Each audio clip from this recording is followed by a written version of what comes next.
শ্রদ্ধা ভালোবাসায় সিক্ত সৈয়দ আশরাফ রোববার ঢাকা কিশোরগঞ্জ ময়মনসিংহে জানাজার পর বনানীতে দাফন।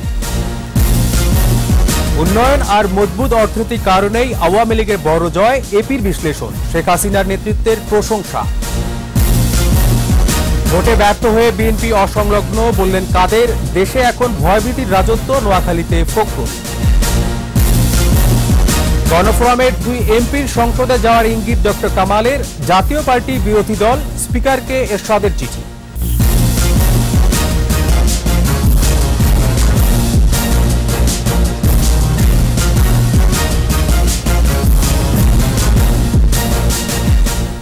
শুনছিলেন ফার্স্ট সিকিউরিটি ইসলামী ব্যাংক লিমিটেড সংবাদ শিরোনাম। আমন্ত্রণ জানাচ্ছি রাতের 21 সংবাদে। আপনাদের সাথে আছি আমি তানজির আহমেদ।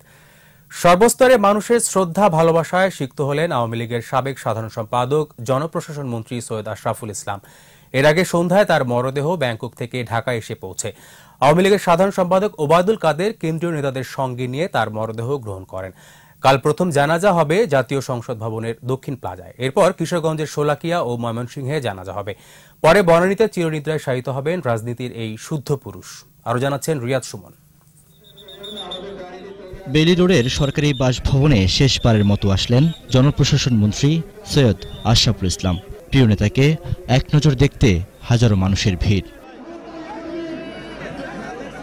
শুধু নেতাকর্মী নয়, নির্লোভ নীতিবান মানুষটিকে শেষবারের মতো দেখতে আসেন সর্বস্তরের মানুষ। সবার শ্রদ্ধা ভালোবাসায় সিক্ত হন আওয়ামী লীগের সাবেক সাধারণ সম্পাদক বীর মুক্তিযোদ্ধা সৈয়দ আশরাফুল ইসলাম। অশ্রু সজল নয়নে রাজনীতির এই শুদ্ধ পুরুষকে নিয়ে স্মৃতিকাতর হয়ে পড়েন তার দীর্ঘদিনের সহকর্মীরা। সাহসের সাথে সকল চ্যালেঞ্জ মোকাবেলা করার মতন শক্তি সাহস তুলে রাখতেন। যেটাকে রাজনীতিতে আমাদের যেটা ছিল ভদ্রতা, নম্রতা, কিন্তু আবার সিদ্ধান্ত দৃঢ়তা, এই দুটোর কম্বিনেশন চলে আসে। তার বোধহয় কারো বিরুদ্ধে কোনো অভিযোগ, কোনো ক্ষোভ কোনোদিন ছিল না। বেলি রোডের বাসা থেকে রাতেই তার মরদেহ নেওয়া হয় সম্মিলিত সামরিক হাসপাতালের হিমঘরে। এর আগে সন্ধ্যা 6টায় বাংলাদেশ বিমানের একটি ফ্লাইটে ব্যাংকক থেকে হযরত শাহজালাল আন্তর্জাতিক বিমানবন্দরে তার মরদেহ এসে পৌঁছে। মরদেহের সঙ্গে তার পরিবারের সদস্যরাও দেশে ফেরেন। তার মরদেহ গ্রহণ করেন বর্তমান সাধারণ সম্পাদক ওবায়দুল কাদের। উপস্থিত ছিলেন দলের জ্যেষ্ঠ নেতারা। কফিনে শ্রদ্ধা নিবেদন করেন ওবায়দুল কাদের। আবেগে আপ্লুত হয়ে পড়েন নেতাকর্মীরা। রোববার সকাল 10:30টায় সংসদ ভবনের দক্ষিণ প্লাজায় সৈয়দ আশরাফের প্রথম নামাজে জানাজা অনুষ্ঠিত হবে। এরপর দ্বিতীয় নামাজে জানাজা অনুষ্ঠিত হবে 12টায় কিশোরগঞ্জের শোলাকিয়া ঈদগাহ ময়দানে। তৃতীয় নামাজে জানাজা হবে বেলা 2টায় ময়মনসিংহের আঞ্জুমান ঈদগাহ মাঠে। পরে বনানী কবরস্থানে বাদাসর চিরনিদ্রায় শায়িত হবেন জাতীয় 4 নেতার অন্যতম সৈয়দ নজরুল ইসলামের বড় ছেলে সৈয়দ আশরাফুল ইসলাম। রিয়াদ সুমন, 21 টেলিভিশন, ঢাকা। নজিরবিহীন উন্নয়ন আর মজবুত অর্থনৈতিক কারণে বিশাল জয় পেয়েছে আওয়ামী লীগ, বলছে যুক্তরাষ্ট্রের সংবাদ সংস্থা এপি। সন্ত্রাস জঙ্গিবাদের বিরুদ্ধে লড়াই আর লাখ লাখ রোহিঙ্গাকে আশ্রয় দিয়ে বিশ্বে প্রশংসা পেয়েছেন দলটির সভাপতি শেখ হাসিনা। তাই এখন তিনি সিক্ত হচ্ছেন আন্তর্জাতিক মহলের অভিনন্দনে। আজহারুল ইসলামের রিপোর্ট। একাদশ জাতীয় সংসদ নির্বাচনে 300 আসনের 288টিতে জয় পেয়েছে শেখ হাসিনার নেতৃত্বাধীন মহাজোট। এর মধ্যে আওয়ামী লীগ একাই পেয়েছে 257 আসন। উন্নয়ন ও অর্থনৈতিক সমৃদ্ধি এর মূল কারণ বলে উঠে এসেছে যুক্তরাষ্ট্রভিত্তিক আন্তর্জাতিক সংবাদ মাধ্যম অ্যাসোসিয়েটেড প্রেস এপি এর এক প্রতিবেদনে। শেখ হাসিনা সরকার বেশ কয়েকটি ক্ষেত্রেই অনন্য নজির স্থাপন করেছে। এর মধ্যে আছে প্রায় 3000 কোটি মার্কিন ডলারের পোশাক রপ্তানি। এ খাতে চীনের পরই বাংলাদেশের অবস্থান। অবকাঠামো উন্নয়ন, বিদ্যুতের নিশ্চয়তা আর ব্যবসা বাণিজ্যের প্রসারে শেখ হাসিনার বিশেষ সাফল্য দেখিয়েছেন। 30 ডিসেম্বরের নির্বাচনে জনগণ এসব বিষয় বিবেচনায় নিয়েছে। এপি বলছে, সন্ত্রাস ও জঙ্গিবাদ প্রতিরোধে আওয়ামী লীগ সরকারের অবস্থান দেশ বিদেশে প্রশংসা কুড়িয়েছে। জনশক্তি রপ্তানিতে বাংলাদেশকে এক অনন্য উচ্চতায় নিয়েছেন শেখ হাসিনার সরকার। দেশের উন্নয়নে এই জনগোষ্ঠীর বিশেষ ভূমিকা রয়েছে। আওয়ামী লীগের শাসনামলে সব ক্ষেত্রেই স্পষ্ট পরিবর্তন এসেছে, যা ভোটারদের শেখ হাসিনাকে সমর্থন দিতে উদ্বুদ্ধ করেছে বলে এপির বিশ্লেষণে উঠে এসেছে। মিয়ানমারে জাতিগত নিপীড়নের শিকার ৭ লাখের বেশি রোহিঙ্গাকে আশ্রয় দিয়েছে বাংলাদেশ, যা শেখ হাসিনার একক কৃতিত্ব বলে উল্লেখ করেছে এপি। আজহারুল ইসলাম, ২১ টেলিভিশন। নির্বাচনে ব্যর্থ হয়ে বিএনপি নেতারা অসংলগ্ন বক্তব্য দিচ্ছেন বলে মন্তব্য করেছেন আওয়ামী লীগ সাধারণ সম্পাদক ওবায়দুল কাদের। বলেন, ১০ বছরে দলটি আন্দোলনে সফল হতে পারেনি, ভোটে ব্যর্থ হয়ে তারা আবার বিদেশিদের কাছে দৌড়ঝাঁপ শুরু করেছে। রকিব মানিকের রিপোর্ট।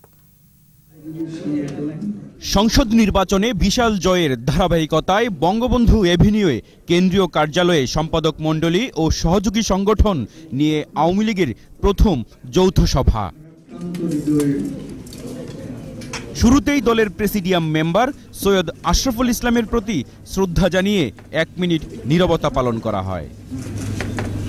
পরে বক্তব্য রাখেন আওয়ামী লীগের সাধারণ সম্পাদক ওবায়দুল কাদের। তিনি নির্বাচনে অংশ নেওয়ার জন্য বিএনপি সহ সবাইকে ধন্যবাদ জানান। আমরা তাদেরকে ধন্যবাদ জানাই। বিএনপি আন্দোলন ও ভোটে ব্যর্থ হয়ে দিশেহারা বলে মন্তব্য করেন সড়ক পরিবহন ও সেতুমন্ত্রী। মির্জা ফখরুল যেসব কথাবার্তা বলছেন, এটা আন্দোলন ও নির্বাচনে ব্যর্থ একজন রাজনীতিকে অসংলগ্ন সংলাপ, এটাই আমাদের মন্তব্য।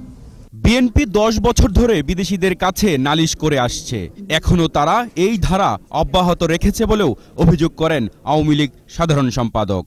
আন্দোলনে ব্যর্থ, নির্বাচনেও ব্যর্থ, বিদেশিদের কাছে নালিশ করা ছাড়া এখন তাদের আর অবলম্বন কি বলুন? আওয়ামী লীগের বিশাল জয়ে ভূমিকার জন্য জনগণ ও দলের নেতাকর্মী সমর্থকদের ধন্যবাদ জানান ওবায়দুল কাদের। মহাসমাবেশ করব। রকিব মানিক, ২১ টেলিভিশন, ঢাকা। দেশি ও আন্তর্জাতিক ষড়যন্ত্রে জনগণের ভোটাধিকার হরণ করা হয়েছে বলে অভিযোগ করেছেন বিএনপি মহাসচিব মির্জা ফখরুল ইসলাম আলমগীর। নোয়াখালীর সুবর্ণচরে নির্যাতিত নারীকে দেখতে গিয়ে তিনি বলেন, চারদিকে এখন ভয় ভীতির রাজত্ব চলছে, জনগণকে সাথে নিয়ে প্রতিরোধ গড়ে তোলা হবে বলেও জানান তিনি। নোয়াখালী প্রতিনিধির সহায়তায় আরো জানাচ্ছেন মুশফিকা নাজনীন। সুবর্ণচরে নির্যাতনের শিকার নারীর খোঁজখবর নিতে ঢাকা থেকে নোয়াখালী যান বিএনপি মহাসচিব মির্জা ফখরুল ইসলাম আলমগীর সহ ঐক্যফ্রন্টের নেতারা। দুপুরে নোয়াখালী জেনারেল হাসপাতালে চিকিৎসাধীন ওই নারীকে সান্ত্বনা দেন তিনি, তার চিকিৎসারও খোঁজখবর নেন। পরে সাংবাদিকদের ফখরুল বলেন, প্রশাসন এখন গণশত্রুতে পরিণত হয়েছে, এই ঘটনার তীব্র নিন্দা জানান তিনি। একদলীয় শাসন ব্যবস্থা প্রবর্তন করবার তাদের যে নীলনকশা, সেই নীলনকশা বাস্তবায়িত করার দিকেই তারা এগিয়ে গেল। এর আগে নোয়াখালী যাওয়ার পথে কুমিল্লার আলেখার চরে সাংবাদিকদের সাথে নির্বাচন নিয়ে কথা বলেন বিএনপি মহাসচিব। এই ভোটের অধিকার কেড়ে নেওয়ার মধ্য দিয়ে বাংলাদেশ আওয়ামী লীগ এবং বাংলাদেশের প্রশাসন সম্পূর্ণভাবে তারা এখন গণশত্রুতে পরিণত হয়েছে।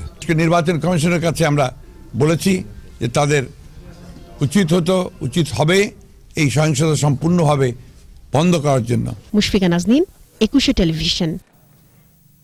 গণফোরাম থেকে নির্বাচিত ২ সংসদ সদস্যের শপথের ব্যাপারে ইতিবাচক সিদ্ধান্ত নেওয়া হবে বলে জানিয়েছেন গণফোরাম সভাপতি ড কামাল হোসেন। তোপখানা রোডে দলের বর্ধিত সভা শেষে প্রেস ব্রিফিংয়ে তিনি একথা জানান। একথা জাতীয় সংসদ নির্বাচনের ফল প্রত্যাখ্যান করার পরে দলের বর্ধিত সভা থেকে আগামী দিনের আন্দোলন এবং রাজনৈতিক জোট ঐক্যফ্রন্টের ভবিষ্যৎ বিষয়ে সাংবাদিকদের প্রশ্নের জবাবে ড কামাল জানান, ভোটের লড়াইয়ের জন্য জোট গঠন করা হলেও তা থাকবে কিনা তা নিয়ে আলোচনা হবে। একই সাথে দলের নির্বাচিত ২ প্রার্থী শপথ নিলেও জোটে কোনো প্রভাব থাকবে না বলেও জানান তিনি। একদা জাতীয় সংসদে জাতীয় পার্টি প্রধান বিরোধী দল হিসেবে দায়িত্ব পালনের সিদ্ধান্ত জানিয়ে স্পিকারকে চিঠি দিয়েছেন দলটির চেয়ারম্যান এইচ.এম. এরশাদ। চিঠিতে এরশাদ জানিয়েছেন, পার্টির চেয়ারম্যান হিসেবে বিরোধী দলীয় নেতার দায়িত্ব পালন করবেন তিনি। পার্টির কো চেয়ারম্যান জি.এম. কাদের বিরোধী দলীয় উপনেতা হিসেবে দায়িত্ব পালন করবেন। মহাসচিব মশিউর রহমান রাঙাকে বিরোধী দলের চিফ হুইপ মনোনীত করা হয়েছে। এ বিষয়ে প্রয়োজনীয় ব্যবস্থা গ্রহণে স্পিকারকে অনুরোধ জানিয়েছেন এরশাদ। নিচে ইসলামী ব্যাংক বিরতি, যখন ফিরছি তখন অন্যান্য খবরের সঙ্গে আরও থাকবে। 20 জেলায় শৈত্যপ্রবাহ তীব্রতা থাকবে আরো 5 দিন বলছে আবহাওয়া অফিস। তেঁতুলিয়ায় তাপমাত্রা 5.9। চাকরির ভুয়া বিজ্ঞাপন হাতিয়ে নেওয়া হচ্ছে কোটি কোটি টাকা। আইন শৃঙ্খলা বাহিনীর অভিযানেও থামছে না প্রতারণা।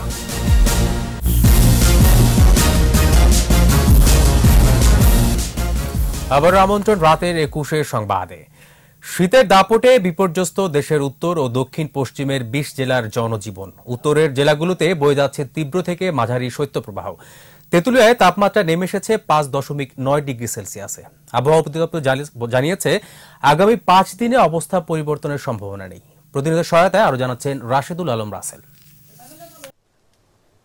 ঘন কুয়াশায় ঢাকা পঞ্চগড়, বইছে কনকনে ঠান্ডা বাতাস। তীব্র শৈত্যপ্রবাহে থমকে গেছে জনজীবন। অনেক বেলা পর্যন্ত দেখাই মিলছে না সূর্যের। হাসপাতালগুলোতে বাড়ছে ঠান্ডাজনিত রোগীর সংখ্যা। শীতের দাপটে বেশি দুর্ভোগে পড়েছেন হতদরিদ্র মানুষ।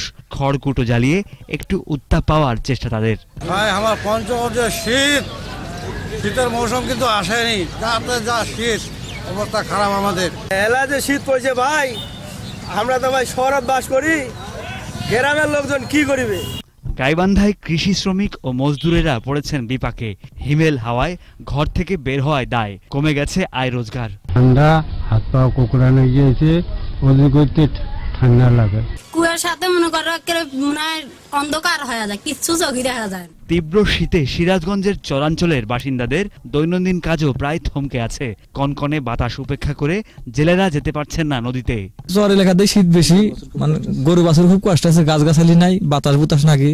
শীতের নিয়ে এখন মাছ খুব কম, নদীতে যা হারি নেওয়া লাগে। সবচেয়ে বেশি দুর্ভোগে জেলার কাজীপুর, বেলকুচি, চৌহালি, এনায়েতপুর ও শাহজাদপুরের নদী পাড়ে মানুষ। তার কঠিন অবস্থা, এই অবস্থার বলার শেষ নাই। এবার তো খুব শীত বেশি, শীতে তো কাম কাজ করা পারি না, জানতার বাসে না। এছাড়া নওগাঁ, রাজশাহী, পাবনা, টাঙ্গাইল, চুয়াডাঙ্গা, যশোর, বরিশাল ও মৌলভীবাজার সহ বেশ কটি জেলার তাপমাত্রা 10 ডিগ্রি সেলসিয়াসের নিচে। আবহাওয়া বিভাগ বলছে আগামী কয়েকদিন তাপমাত্রা বৃদ্ধির সম্ভাবনা নেই। রাশেদুল আলম রাসেল, 21 টেলিভিশন। এবার আমাদের সাপ্তাহিক আয়োজন সোশ্যাল ইসলামী ব্যাংক লিমিটেডের সৌজন্যে 21 চোখ।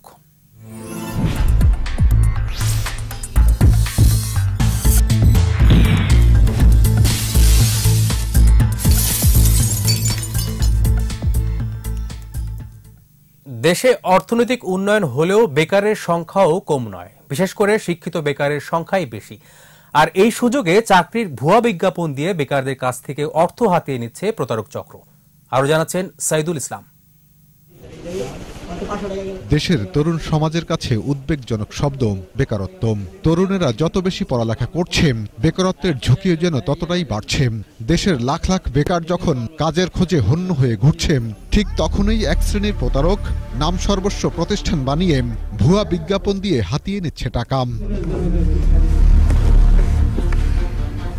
দেয়াল পিলারের পাশাপাশি কখনো কখনো পত্রিকায় বিজ্ঞাপন দিয়েও ফাঁদে ফেলা হচ্ছে চাকরি প্রার্থীদের। বিজ্ঞাপন প্রকাশের পর কিছুদিন নির্ধারিত ঠিকানায় অফিস থাকলেও পরে আর খুঁজে পাওয়া যায় না। চাকরি প্রার্থীদের কাছ থেকে টাকা হাতিয়ে নিয়ে লাপাত্তা হয়ে যায় প্রতারকরা।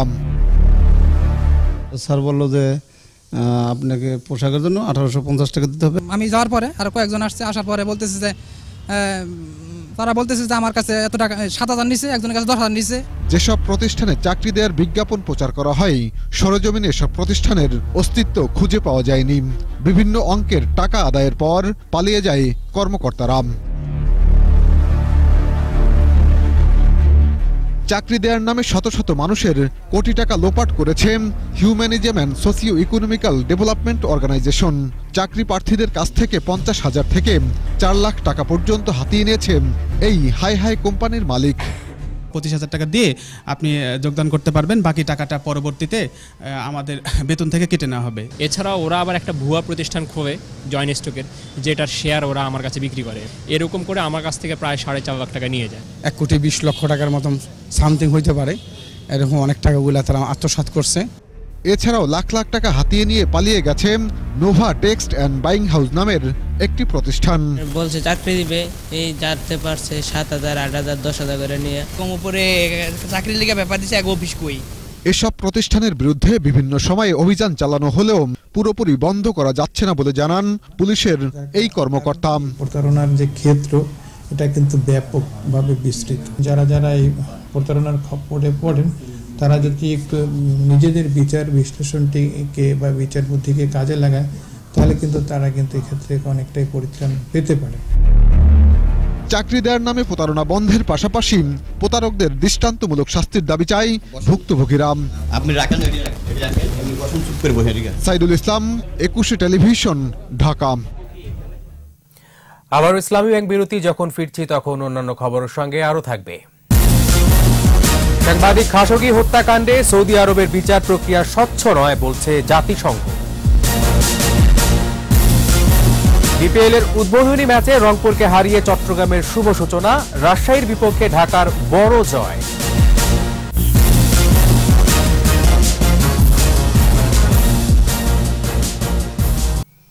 আর এর সাথে শেষ করছি রাতের 21 সংবাদ। যাবার আগে ফার্স্ট সিকিউরিটি ইসলামী ব্যাংক লিমিটেড সংবাদ শিরোনামগুলো আরো একবার। শ্রদ্ধা ভালোবাসায় সিক্ত সৈয়দ আশরাফ, রোববার ঢাকা কিশোরগঞ্জ ময়মনসিংহে জানাজার পর বনানীতে দাফন। উন্নয়ন আর মজবুত অর্থনীতির কারণেই আওয়ামী লীগের বড় জয়, এপির বিশ্লেষণ, শেখ হাসিনার নেতৃত্বের প্রশংসা। ভোটে ব্যর্থ হয়ে বিএনপি অসংলগ্ন বললেন কাদের, দেশে এখন ভয়ভীতির রাজত্ব, নোয়াখালীতে ফখরুল। গণফোরামের 2 এমপির সংসদে যাওয়ার ইঙ্গিত ডক্টর কামালের, জাতীয় পার্টি বিরোধী দল স্পিকারকে এরশাদের চিঠি।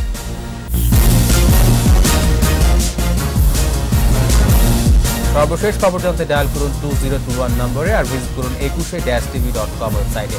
এছাড়া ফেসবুকে লগ ইন করতে পারেন facebook.com/2124 অনলাইনে। এতক্ষণ সাথে থাকার জন্য সবাইকে ধন্যবাদ। পরে সংবাদ দেখার আমন্ত্রণ রইল। 21-এর সাথেই থাকুন।